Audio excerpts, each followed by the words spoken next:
तुमने cease fire declare क्यों करा, ठीक है। और वहां पे इन लोगों ने क्या करा कि इन्होंने रसमलाई खिलाई किसको, आसिम मुनीर को, कि बेटा खा मेरे गरीब दोस्त, खा रसमलाई। तो उसने रसमलाई खा ली।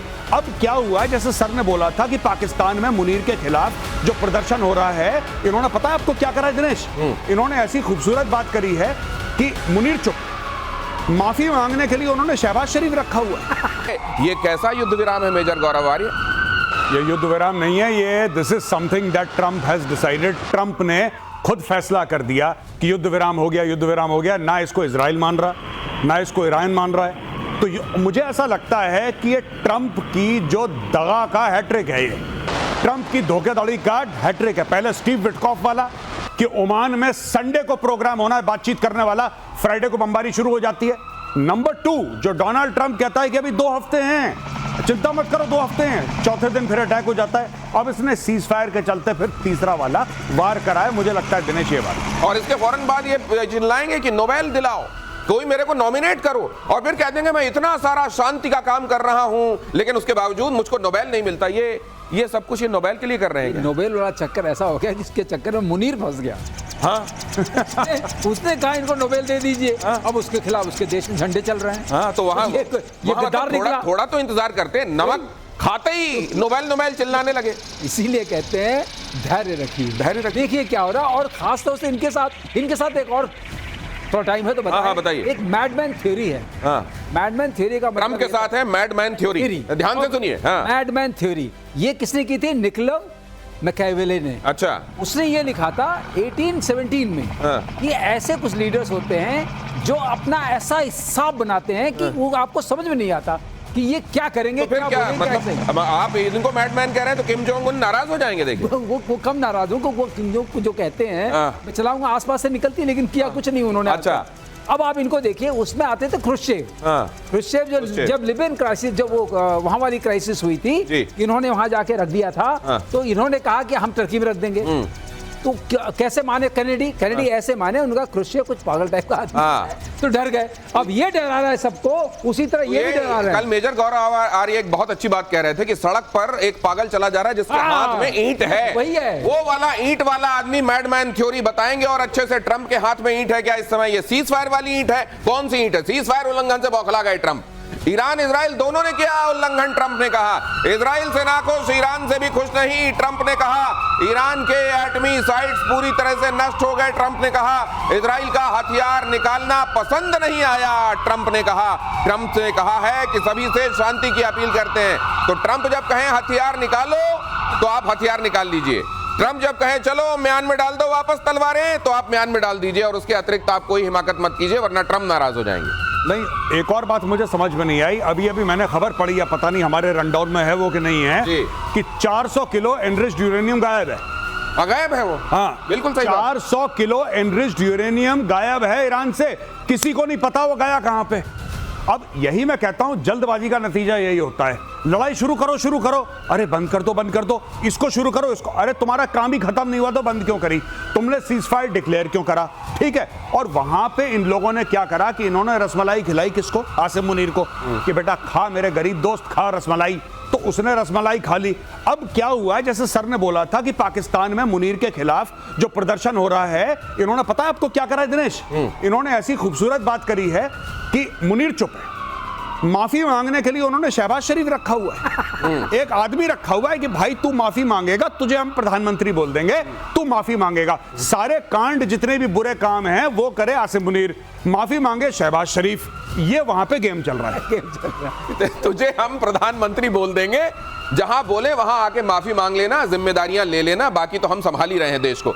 इससे पहले ट्रंप ने युद्ध विराम की घोषणा की थी। ट्रंप ने कहा सभी को बधाई। ट्रंप ने कहा इजराइल ईरान के बीच में संपूर्ण युद्ध विराम हो गया है। गजब ही है, ये देखिए, ये है the ceasefire is now in effect, please do not violate it. Donald J Trump, President of the United States, ये ये एक तरफ ऐलान भी है, फिर एक तरफ ये भी है कि तोड़ मत देना। नहीं, मुझे बहुत अच्छी बात लगती है, बड़ी दिल में ना उम्मीद जागती है। उम्मीद कैसी जागती है दिनेश भाई?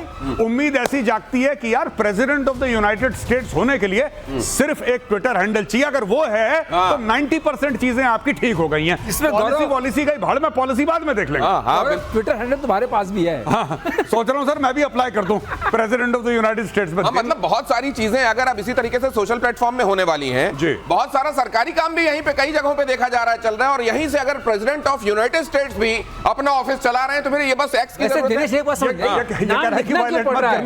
ये कह रहा वायलेट मत करना। गौरव एक नहीं समझ में आ रहा है, नाम लिखना क्यों पड़ रहा है?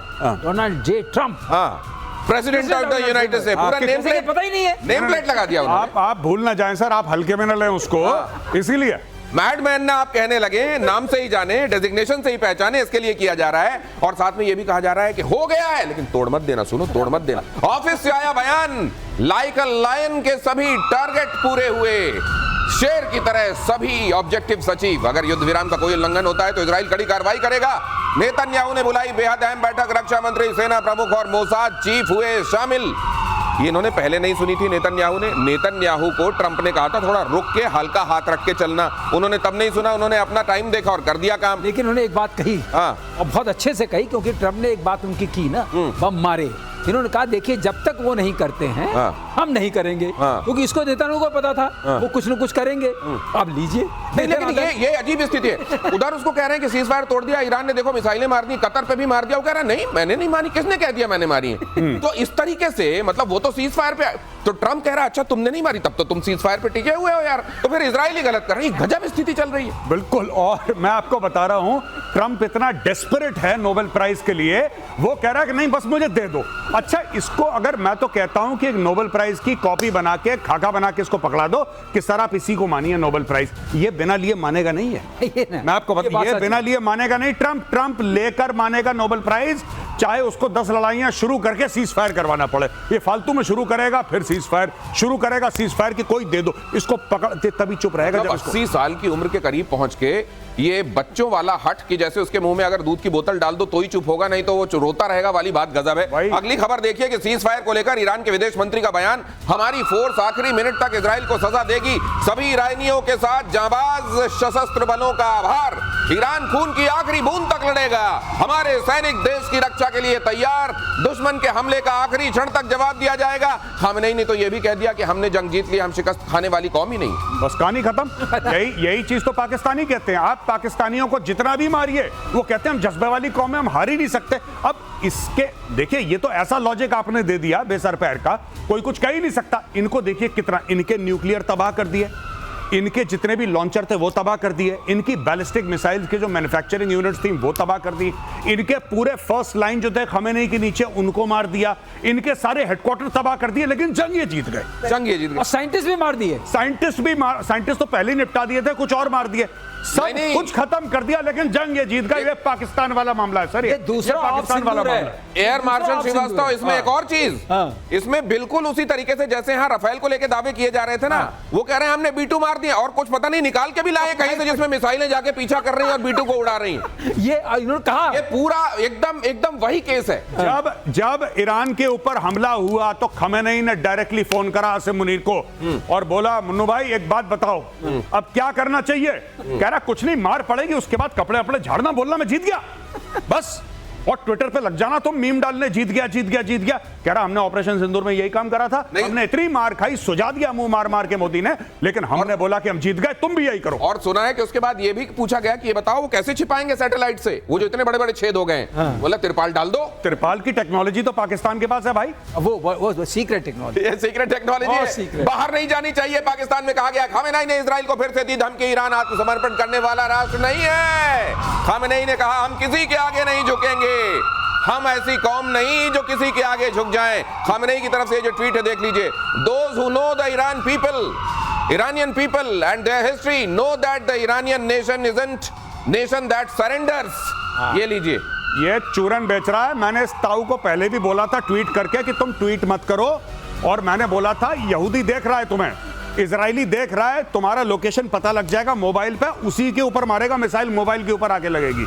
ये सब मत करो फालतू की ये चीजें। खुद नहीं कर रहा है, पर्ची लिख के दे रहा है, कर कोई और रहा है। नहीं सर, बात तो ठीक है, वो सर वो पर्ची पे मारेंगे, उनके पास ऐसी पर्ची जा कहां से रही है? पर्ची कहीं मॉस्को तक तो नहीं पहुंच रही। वैसे कहा यह जा रहा है कि भाई साहब ईरान जो है वो रूस से बड़ा खफा है कि तुमने यार सीरिया में इतना साथ दिया था, हमारा साथ नहीं दिया यार, तो हमारे से क्या दोस्ती तुमने निभाई। लेकिन अगली खबर देखिए, इजरायली हमले में एक और ईरानी वैज्ञानिक की मौत। युद्ध विराम से ठीक पहले हुए अटैक में मौत। ईरान के प्रमुख परमाणु वैज्ञानिक मोहम्मद रजा, युद्ध में अब तक 15 ईरानी वैज्ञानिकों की मौत हो गई है। भाई साहब वहां वैज्ञानिक बनने कोई जाएगा नहीं, बच्चों को कहेंगे बेटा साइंस मत लेना, तुम साइंस मत लेना बेटा, तुम आर्ट्स लेना, ह्यूमैनिटीज लेना, तुम साइंस मत लेना बेटा। साइंस लोगे तो यही काम होगा। ईरान में बच्चे साइंस के लिए ऑप्ट नहीं करेंगे। अभी ये इतना खत्म कर दिया। स्टेम का इतना चक्कर चल रहा था ना, यहाँ पे वो चक्कर बंद होने वाला है, कोई नहीं लेने वाला है। बात बताइए, जितने कमांडर्स चले गए, जितने वैज्ञानिक चले गए, मान लीजिए इनके नंबर 2 भी होंगे, तो क्या इजीली रिप्लेसेबल होती है पोस्ट? एक चीज सोचने वाली है, ये मार किसको रहे?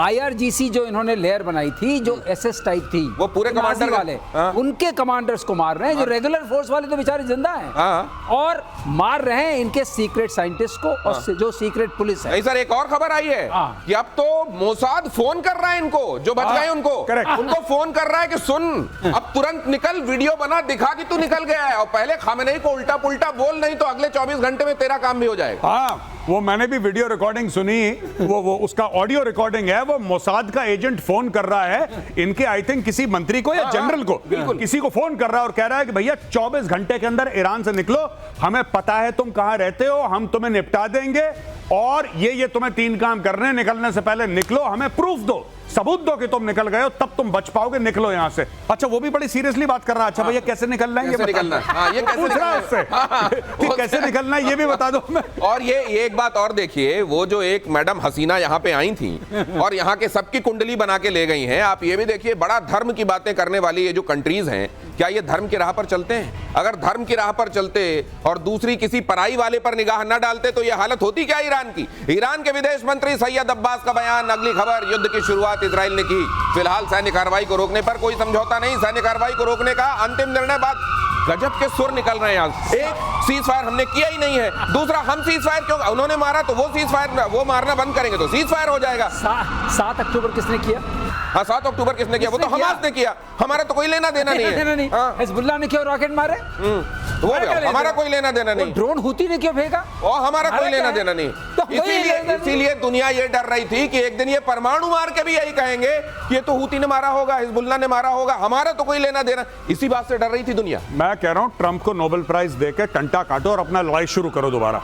ऐसे लड़ाई खत्म नहीं करते, जब तक काम खत्म नहीं होता कोई सीज फायर नहीं है। ट्रंप को दे दो, एक सब लोग बुलाओ, खरीद के ले आओ, चौड़ी बाजार से खरीद के ले आओ एक बढ़िया सा नोबेल प्राइज, ट्रंप को पकड़ाओ, कहना भाई साहब ये आपका नोबेल प्राइज है, अब आप बैठो चुपचाप।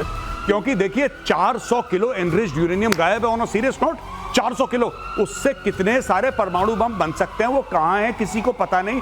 दुनिया के कौन से कोने में जाके छुपा दिया किसी को नहीं पता। और तीसरी चीज, अगर किसी को लगता है कि खमेनेई और उसकी पूरी टीम को जब तक तख्ता पलट नहीं होगा, जब तक इनको निपटाएंगे नहीं, तब तक अगर ईरान में कोई चीज नॉर्मल हो सकती है और इजराइल खतरे से बाहर है, बहुत बड़ी गलतफहमी है ये बहुत बड़ी गलतफहमी। खमेनेई जब तक है तो ये असल में जो जड़ है, तो अभी ऊपर आपने पेड़ हो सकता है उसकी ट्यूनिंग कर दी गई हो, ट्रिमिंग कर दी गई हो, तो फिर उगेगा। युद्ध विराम पर अमेरिका के राष्ट्रपति का बयान, युद्ध विराम अब प्रभावी हो गया है। लीजिए, ये प्लीज युद्ध विराम का उल्लंघन ना करें। ये प्रकारांतर से, ये वही बात को अलग अलग तरीके से ये बोलते हैं कि हमने युद्ध विराम लागू कर दिया है, फिर ट्रूस ले आएंगे, फिर सीज फायर ले आएंगे, इस तरह के शब्दावली। और साथ में वो जो पार्टीज हैं जिनको लेके दावा कर रहे हैं, उनको धीरे से बोलेंगे, सुनो अब कोई किसी पे हमला नहीं करेगा। और इतने में खबर आएगी कि हमले हो गए।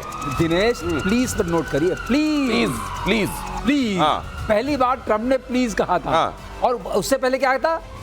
Complete surrender. पहले ऑर्डर था, प्लीज पे आ गया, प्लीज पे आ गए।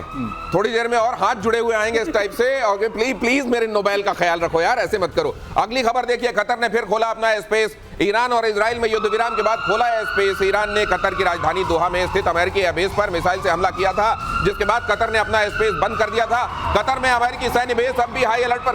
कतर कह रहा है, बहुत तेहरान के साथ उसने नाराजगी जताई है, नाराजगी का लेटर दे दिया है, लेकिन तेहरान कह रहा है नहीं हमने तुम्हारा ही नहीं है। घर की बात है, देखिए साफ सीधी बात है। लेकिन जो ईरान ने मारा, आप ईरान के अंदर खौफ देखिए दोस्तों, ईरान का खौफ। ऐसा है कि ईरान ने जब मिसाइल मारी अमेरिकन के ऊपर तो पहले एडवांस में नोटिस दिया कि भाईजान इतने बजे इतनी मिसाइल हम मारेंगे, तुम बच जाओ। अच्छा, ईरान ऐसा क्यों कर रहा है? ईरान को अपनी जनता को शांत करना है और पूरा जो ओआईसी के 57 मुस्लिम कंट्रीज हैं उनको यह बताना है कि यार देखो, अमेरिकन के ऊपर सिर्फ मैं हूं जो अटैक कर सकता है, किसी की और औकात नहीं है। और वहां पे चुपचाप, अरे इनमें हिम्मत होती ना दिनेश भाई, अगर इन लोगों में, ईरानियंस में हिम्मत होती तो जो पर्शियन गल्फ में इनके एयरक्राफ्ट कैरियर हैं, इनके डिस्ट्रॉयर हैं अमेरिकन नेवी के, उसमें मिसाइल मारते, अरे कुछ तो करते। ये नहीं कर